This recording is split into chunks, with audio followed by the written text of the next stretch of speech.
28 जुलाई 1914 को एक ऐसे युद्ध की शुरुआत होती है जिसकी कभी किसी ने कल्पना तक नहीं की थी। यह युद्ध इतना भयानक था कि इसमें 1,70,00,000 लोगों की जान चली गई थी। दुनिया के 37 से अधिक देशों ने इस युद्ध में हिस्सा लिया था, जिसमें से एक भारत भी था। वर्ल्ड वॉर 1 में भारत की सीधी हिस्सेदारी नहीं थी। उस समय ब्रिटेन भारत पर राज कर रहा था और इसी वजह से भारतीय सैनिक ब्रिटेन की ओर से युद्ध में लड़ रहे थे। 13 लाख भारतीय सैनिकों ने ब्रिटेन की ओर से इस युद्ध में भाग लिया था और करीब 74,000 सैनिक इस युद्ध में वीर गति को प्राप्त हो गए थे।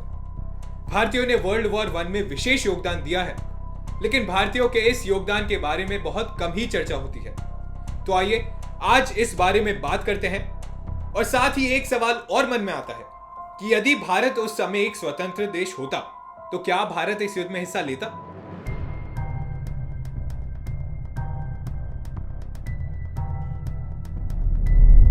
वर्ल्ड वॉर 1 दो खेमों के बीच हुआ था, एलाइड पावर्स और सेंट्रल पावर्स। एलाइड देशों की सूची में रूस, France, Britain, America, Japan, Italy और रोमानिया जैसे देश शामिल थे। तो वहीं सेंट्रल पावर्स में Germany, Bulgaria, Austro Hungarian empire और ऑटोमन एम्पायर थे। इस युद्ध की शुरुआत 28 जुलाई 1914 को हुई थी और लगभग 42 महीने बाद 11 नवंबर 1918 को यह युद्ध समाप्त हुआ था। भारत उस समय ब्रिटिश हुकूमत के अधीन था। ब्रिटेन को युद्ध के लिए एक विशाल आर्मी की जरूरत थी। ब्रिटेन ने भारतीयों से कहा कि यदि वे युद्ध में उनका साथ देंगे तो युद्ध समाप्त होने के बाद वे भारत को आजाद कर देंगे और वापस अपने देश चले जाएंगे। ये बात सुनते ही भारतीयों के बीच एक खुशी की लहर दौड़ पड़ी। भारतीय ब्रिटेन के झांसे में आसानी से आ गए। बड़ी संख्या में भारतीय युवाओं ने सेना में भर्ती होना शुरू कर दिया। अधिकांश युवा अपनी मर्जी से सेना में भर्ती हुए थे, तो वहीं कई लोगों को ब्रिटिशर्स ने जबरदस्ती सेना में भर्ती किया। सेना में भर्ती होने वालों में हर तबके के लोग थे, जिनमें किसान, मजदूर, नाई और धोबी भी शामिल थे। हैरानी की बात यह थी कि भारतीय सैनिकों को बहुत ही कम वेतन दिया जा रहा था। केवल 15 रुपए महीने के लिए उनको 7 समंदर पार युद्ध के लिए भेज दिया गया, जो कि ब्रिटिश सैनिकों की सैलरी के मुकाबले काफी कम थी। लेकिन भारतीयों के मन में उस समय आजादी के प्रति उत्सुकता थी और इसी वजह से भेदभाव होने के बावजूद उनका जोश फीका नहीं पड़ा। उस समय जो भारतीय आर्मी विदेश में लड़ने के लिए गई थी, उन्हें ब्रिटिश इंडियन आर्मी का नाम दिया गया था और साथ ही इस आर्मी का एक अलग झंडा भी था। आपको जानकर हैरानी होगी कि बिना किसी ट्रेनिंग के सैनिकों के हाथों में बंदूकें थमा दी गई थी।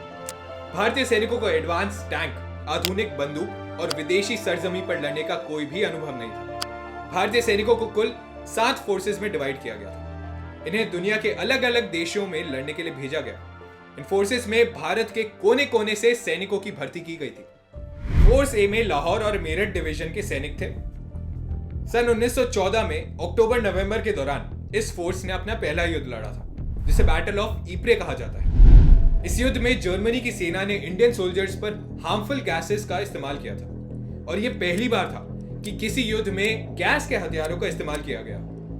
उस समय भारतीयों के पास कोई भी मास्क नहीं थे। बिना मास्क के वे बहादुरी के साथ मैदान में लड़ते रहे। उन परिस्थितियों में सैकड़ों भारतीयों की दम घुटने से मौत हो गई थी। ब्रिटिश अधिकारियों ने यह कहा कि अपने यूरिन में एक कपड़ा गीला कर लें और उसे अपने नाक पर बांध लें। भारतीय सैनिकों ने ऐसा ही किया। जरा सोचिए कितना घिनौना लगा होगा। 1,30,000 वाली फोर्स ए में करीब 9,000 सैनिक वीर गति को प्राप्त हो गए थे। फोर्स बी में 27th बैंगलोर ब्रिगेड और द इंपीरियल सर्विस ब्रिगेड के सैनिक शामिल थे, जिन्हें ईस्ट अफ्रीका में जर्मनी से लड़ने के लिए भेजा गया था। वहीं फोर्स सी को मोजाम्बिक भेजा गया, जिनमें 29th पंजाबी रेजिमेंट के सैनिक शामिल थे। इस फोर्स को डिफेंस के लिए तैनात किया गया था। Force D British Indian army की सबसे बड़ी टुकड़ी थी, जिन्हें मेसोपोटामिया भेजा गया। मेसोपोटामिया को आप आज के समय में कुवैत और ईरान वाला एरिया मान सकते हैं। इस फोर्स में 6th पूना डिवीजन की 16th इन्फेंट्री ब्रिगेड के सैनिक थे। इसके अलावा भी अन्य कई डिविजन्स के सैनिक फोर्स डी का हिस्सा थे। फोर्स ई में 24वीं लखनऊ ब्रिगेड के सैनिक थे। इस फोर्स ने 1918 में कैवलरी एक्शन के दौरान फिलिस्तीन की हाफिया सिटी को कैप्चर कर लिया था।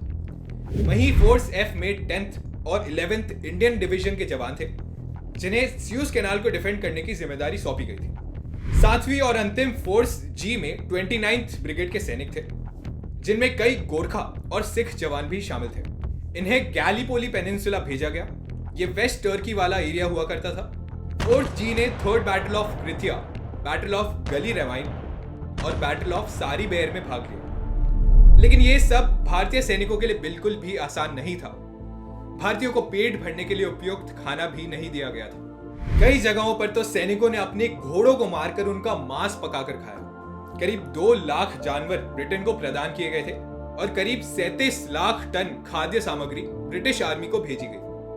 इसके साथ ही इंडिगो, जूट और कपास की सप्लाई भी भारत से लगातार हो रही थी। इन सबके अलावा 8 करोड़ पाउंड के सैन्य उपकरण और करीब 14.5 करोड़ पाउंड की सीधी आर्थिक सहायता इंडिया के द्वारा ब्रिटेन को प्रदान की गई थी। आज के समय में यह रकम $2 बिलियन से भी अधिक होती है। जब तक युद्ध चला, भारत की ओर से हर साल सैनिक युद्ध में भेजे गए। भारत के बड़े बड़े लीडर्स ने भी युवाओं को युद्ध में जाने के लिए प्रोत्साहित किया, क्योंकि हर भारतीय के मन में आशा की एक किरण जगी हुई थी कि युद्ध समाप्त होने के बाद ब्रिटेन भारत को आजाद कर देगा। साल 1918 के अक्टूबर महीने में युद्ध अपने अंतिम पड़ाव तक पहुंच गया था। ऑटोमन एम्पायर ने आत्मसमर्पण कर दिया था। जर्मनी में नई सरकार का गठन हुआ और सेंट्रल पावर के देशों में सब कुछ बर्बाद हो गया। 19 नवंबर 1918 को सुबह 11 बजे जर्मनी की नई सरकार ने युद्ध विराम के कागजों पर हस्ताक्षर किए और युद्ध शांत हो गया। युद्ध समाप्त होते ही ब्रिटेन ने अपना असली रंग फिर से दिखाना शुरू कर दिया। भारतीयों के खिलाफ उनका रवैया नरम होने के बजाय और सख्त हो गया। ब्रिटिशर्स ने रॉलेट एक्ट लागू कर दिया। इस नए कानून के तहत ब्रिटिशर्स को कई नए अधिकार दे दिए गए। वे किसी भी नेता या लीडर पर बिना मुकदमा चलाए उसे जेल में बंद कर सकते थे। किसी भी आम नागरिक को संदिग्ध व्यक्ति मानकर बिना वारंट के उसे गिरफ्तार कर सकते थे। प्रेस के अधिकारों का हनन करते हुए प्रेस सेंसरशिप की ताकत भी ब्रिटिशर्स को मिल गई थी। इस सब के अलावा युद्ध खत्म होने के 6 महीने के अंदर ही 13 अप्रैल 1919 को ब्रिटिशर्स ने जलियांवाला बाग मैसेकर को अंजाम दिया, जिसके बाद भारतीयों के भीतर प्रतिशोध की ज्वाला और तेज भड़क उठी। पूरे भारत में ब्रिटिशर्स के खिलाफ आंदोलन किए गए। महात्मा गांधी ने सत्याग्रह और नॉन कॉपरेशन मूवमेंट के जरिए देश के लाखों करोड़ों लोगों को एकजुट किया।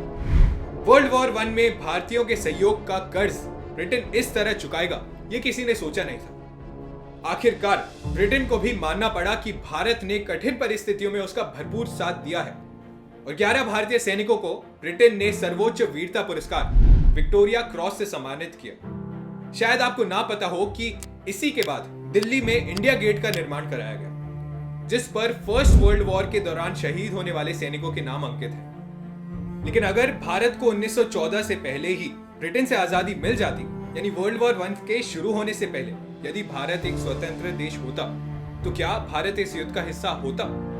इस बारे में एक्सपर्ट्स की अलग अलग राय है। वैसे तो भारत सीधे तौर पर शायद युद्ध में कभी हिस्सा लेता ही नहीं, क्योंकि भारत हमेशा से ही एक शांति प्रिय देश के रूप में विख्यात रहा है और इतिहास गवाह है कि भारत ने आज तक कभी किसी देश पर सामने से हमला नहीं किया है। लेकिन भारत की ओर जब भी किसी विदेशी ताकत ने आंख उठाकर देखने की हिम्मत की है, तो भारत ने मुंहतोड़ जवाब दिया है। तो दोस्तों, ये थी वर्ल्ड वॉर 1 में भारतीय सोल्जर्स के कंट्रीब्यूशन की पूरी कहानी। दोस्तों, हमें वर्ल्ड वॉर 1 के बारे में तो पढ़ाया जाता है, लेकिन भारतीयों के इस योगदान और संघर्ष के बारे में हमें भारत के ही किताबों और स्कूलों में नहीं पढ़ाया जाता। तो मेरा ऐसा मानना है कि आप इस वीडियो को ज्यादा से ज्यादा शेयर करें, ताकि ज्यादा से ज्यादा लोगों तक ये जानकारी पहुंचे।